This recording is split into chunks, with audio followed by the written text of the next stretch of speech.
বিসমিল্লাহির রহমানির রহিম। হাদিস নং 4। আল্লাহ বলেছেন, ওহি দ্রুত আয়ত্ত করার জন্য তোমার জিহ্বা সঞ্চালন করো না। এ বিষয়ে হযরত ইবনে আব্বাস বলেন, আল্লাহর রাসূল সাল্লাল্লাহু আলাইহি ওয়াসাল্লাম ওহী মুখস্থ করার জন্য খুব কষ্ট করে একাধিকবার পড়তেন এবং জিবরাইল যখন পড়তেন তখন তার দুই ঠোঁট বেশি করে নাড়তেন।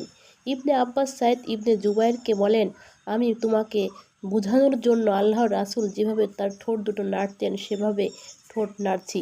সাইদ ইবনে জুবাইর বলেন, আমি ইবনে আব্বাসকে যেভাবে ঠোঁট নাড়াতে দেখেছি সেভাবে নিজের ঠোঁট নাড়াচ্ছি। তারপর তিনি তার ঠোঁট দুটি নাড়ালেন। এ ব্যাপারে আল্লাহ অবতীর্ণ করলেন, হে নবী, তুমি দ্রুত ওহী মুখস্থ করার চেষ্টা করে তোমার জিহ্বা নাড়িও না।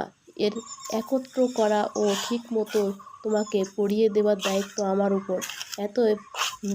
আমি জিবরাইলের মাধ্যমে তোমার কাছে যখন কুরআন পড়তে থাকি তখন তুমি সে পড়ার দিকে মনোযোগ দাও এবং এ অনুসরণ করার চেষ্টা করো।